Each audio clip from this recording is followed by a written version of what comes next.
நீ எந்தன் பாதி, இதுதானே நீதி. உனை விட்டு போக முடியாதம்மா.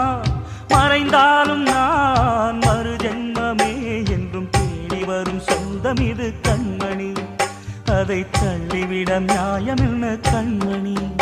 இது நீ இருக்கும், இது நீ இருக்கும் நெஞ்சமடி கண்மணி. இன்று யாரடிச்சு விம்முதடி கண்மணி.